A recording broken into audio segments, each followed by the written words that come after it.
Existe uma circunstância em que o seu banco de capacitores pode se tornar um grande problema. Nesse vídeo eu vou falar sobre essa circunstância e vou falar também de como ela pode acontecer. Vou dar exemplos práticos, exemplos de chão de fábrica mesmo, de como isso pode acontecer. Se você gosta desse tipo de conteúdo, já se inscreve aqui no canal, ativa o sino de notificações e deixa o like também para me permitir continuar gravando aqui para o canal. Pessoal, um banco de capacitores ele pode ser fixo, manual ou automático. Um banco de capacitores fixo ele pode te proporcionar a extinção da multa pelo consumo reativo excedente. Ele é capaz disso porque a concessionária de energia ela cobra pelo consumo reativo indutivo durante o dia e o consumo reativo capacitivo durante a madrugada. Então basta você ligar os capacitores quando for de dia e desligar durante a noite. Então você não vai ter cobrança de multa. Desde que os capacitores eles sejam suficientes para atender a sua carga, não vai ter cobrança de multa, ainda que possa exceder a carga reativa necessária para a sua aplicação. Um banco automático, além de também proporcionar a extinção da multa, ele traz algumas outras vantagens que estão relacionadas à correção de fator de potência, que é a redução da corrente e o prolongamento da vida útil de todo o circuito de força dessa instalação. Tem também a questão da diminuição da queda de tensão, porque vai diminuir a corrente. Diminui também as perdas nos condutores graças a essa diminuição da corrente. Tem uma série de vantagens, além de evitar também um risco de ressonância, diminuir, na verdade, um risco de ressonância que é mais comum quando o fator de potência está mais próximo de 1. É mais perigoso quando o fator de potência está mais próximo de 1. Então tem uma série de vantagens de utilizar um controlador automático, mas no vídeo de hoje eu quero falar sobre uma situação que ela é pouco lembrada porque ela acontece eventualmente. Não é algo que vai acontecer todo dia, eventualmente vai acontecer e pode te trazer um problema muito grande. E esse problema ele é solucionado pelo controlador de fator de potência também. Já vou falar sobre isso. Em relação a custo de banco de capacitor. É difícil de falar sobre preço de banco de capacitor porque é como se fosse o custo de uma partida. Depende da potência do motor. Então a partida ela varia muito de preço. Esse preço pode duplicar, triplicar, pode aumentar 10 vezes mais, 20 vezes mais do que uma partida pequena, né? Então tudo depende. O banco de capacitores é assim também. Um banco de capacitores pequeno custa pouco, banco de capacitores grande vai custar mais, ainda que pouco também, se for comparar com o preço da multa pelo reativo excedente, né? Então, o preço é subjetivo, mas algo que há em comum entre os bancos fixos e automáticos é essa proporção de preços. Nos dois casos, o preço ele vai subindo de acordo com a potência. Então, num comparativo entre banco fixo e banco automático, essa questão do preço ela não é tão importante, exceto pelo controlador de fator de potência, que é quem vai gerenciar o acionamento do banco automático, quem vai gerenciar o acionamento e o desligamento dos capacitores.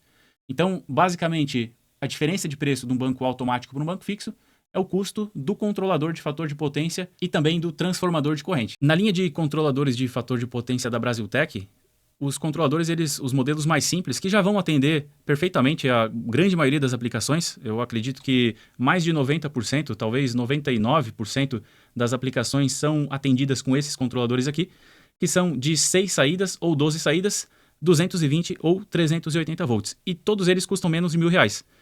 Esses modelos de 6 saídas vão custar bem menos, inclusive, do que R$1.000. Esses aqui vão ficar um pouco mais próximos, mas ainda assim abaixo. Tem um modelo com 3 TCs que ele lê as 3 fases individualmente e é capaz de fazer um controle individual. Esse sim passa de R$1.000 e tem um modelo maior aqui também com algumas medições a mais também passa um pouquinho de R$1.000.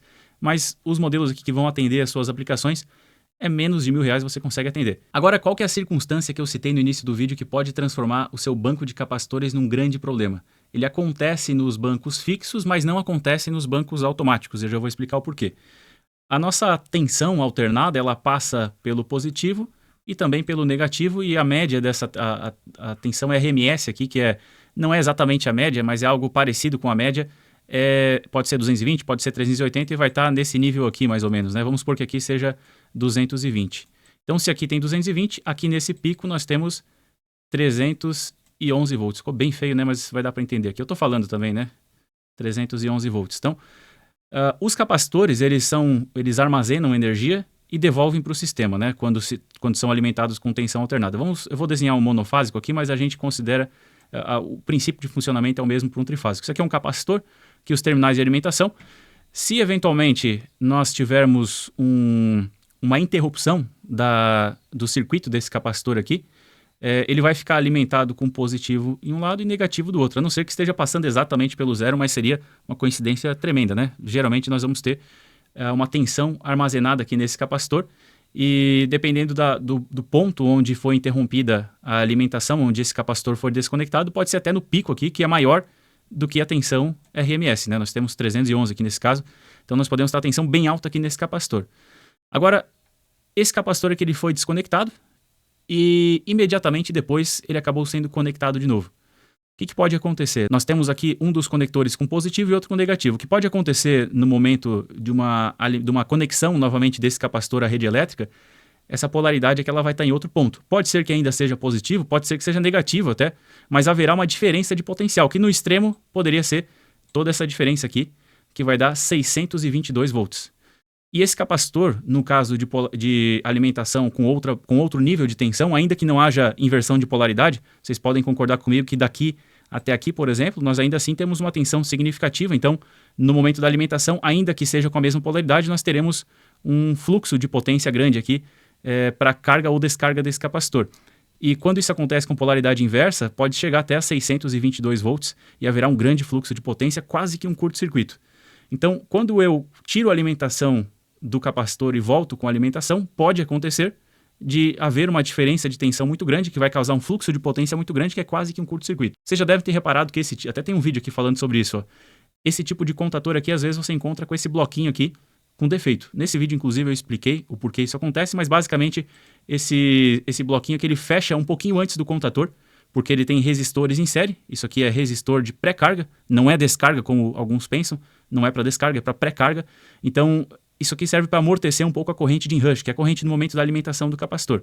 Mas isso aqui está dimensionado para suportar uma corrente do capacitor, corrente nominal, corrente de enrush que acontece com ele, mas com tensão nominal. Quando o capacitor é alimentado com carga, nós temos uma tensão que pode ser até o dobro da tensão nominal. Então a corrente vai ser muito mais alta e eventualmente pode danificar esse bloco. Talvez não na primeira vez, mas com o tempo pode acontecer. Em um banco de capacitores manual, caso alguém vá lá e desligue manualmente esse banco e ligue em seguida, pode acontecer o que eu acabei de falar. Se não der alguns segundos, alguns minutos para a descarga dos capacitores, isso pode acontecer. Mas aí seria visível, seria fácil. Mas a questão é a seguinte, nem sempre isso acontece com alguém supervisionando, com alguém fazendo alguma atividade no banco de capacitores, e aí se pensa que está tudo bem quando na verdade não está. Imagina que faltou energia por um segundo e voltou. Uma situação completamente normal, né? Acontece com certa frequência. Nessa circunstância, um banco fixo ele vai ser tirada a alimentação dele, os contatores vão desligar antes mesmo dos capacitores descarregarem, o contator vai desconectar esses capacitores, e aí o contator ele volta a ligar depois com uma polaridade sabe-se lá qual, e vai fazer uma descarga grande, não só em um capacitor, não só em uma célula capacitiva, mas no banco como um todo. Imagina um banco aí de 100 kVAr, 200 kVAr, desligando e ligando com a polaridade inversa. A corrente, nesse caso, vai ser muito alta, vai acontecer de dar problema em capacitor, em contator, em disjuntor também, nos cabos. Então, vai acontecer. Talvez não, né? Não necessariamente, mas pode acontecer, especialmente se isso acontecer com certa frequência. Imagina nas empresas que têm gerador e tem uma transferência no horário de ponta com um banco de capacitor fixo. Todo dia isso acontece. E acontece, se o banco for ligado com o gerador, também acontece duas vezes, quando liga e quando liga de novo a rede, né? Então, isso acontece todos os dias, esse desgaste acontece todos os dias e é óbvio que o banco não vai durar, que os componentes não vão durar. Se você tem um controlador de fator de potência e o controlador ele desliga, ele vai ligando os capacitores um por um depois, e isso depois de contar o tempo de acionamento. Então, se você configurar um tempo de acionamento de 60 segundos, por exemplo, se acontecer do controlador desligar, ele só vai ligar o primeiro capacitor depois de 60 segundos. E, geralmente, o primeiro capacitor é o menor. Geralmente se faz uma escala, né, onde começa com um capacitor de 1 ou de 2,5 kVAr e vai dobrando sempre até chegar nos capacitores de maior porte. Então, os capacitores de menor porte, que são os primeiros a ligar, são os que descarregam antes também. Então, dificilmente você vai ter algum problema com isso. Aí eu te pergunto, nesse caso, será que R$1.000 é caro por um controlador de fator de potência? Se você não considerar o controlador, talvez você não vai nem saber o fator de potência para poder ligar corretamente os capacitores no modo manual. Você vai precisar de um medidor para isso. O medidor já vai custar uma boa fração do que é o preço do controlador. Então, vale a pena montar capacitor fixo? Talvez para algumas cargas individuais, aí eu concordo. Se você vai, até eu sou um defensor, inclusive, de uma correção de fator de potência localizada nos motores de maior porte, ou nas cargas de maior porte, e uma correção geral e automática lá no padrão geral para que você consiga fazer um controle fino do fator de potência e evitar a multa, mas ainda assim ter as vantagens da correção de fator de potência também. Então, o objetivo desse vídeo foi te trazer mais um ponto de vista em relação ao controlador de fator de potência, que não se trata somente do controle do fator de potência em si e da extinção da multa, mas também da proteção dos capacitores e do seu circuito. Imagina que no momento em que esse banco de capacitores ele for alimentado, se for um banco fixo, for alimentado e acontecer um fluxo de potência muito grande, uma corrente muito alta, pode desarmar até o disjuntor geral, de repente, de uma fábrica, e isso vai te trazer, além dos problemas aí, dos prejuízos com o próprio banco, um prejuízo de produção também. Então pense bem, não vale a pena deixar sem controlador de fator de potência. É muito fácil montar um banco de capacitores, inclusive falo sobre isso nessa playlist aqui que está inserido esse vídeo, sobre correção de fator de potência, falo também como montar um banco de capacitores. E se você quiser, você pode entrar em contato com a Brasiltec para isso também. Se você for montar um banco de capacitores, compre no site da Brasiltec ou compre com distribuidores da Brasiltec, produtos originais e com qualidade. Nem tudo é igual, tem muito produto parecido aí sendo oferecido, mas não é exatamente igual, você não vai ter talvez o mesmo percentual de prata nos contatos, a mesma qualidade na bobina dos contadores, a mesma qualidade no hardware do controlador de fator de potência para suportar a variação de tensão, para suportar pequenos surtos também. Então adquira produtos originais, o site da Brasiltec vai estar no link aqui na descrição desse vídeo.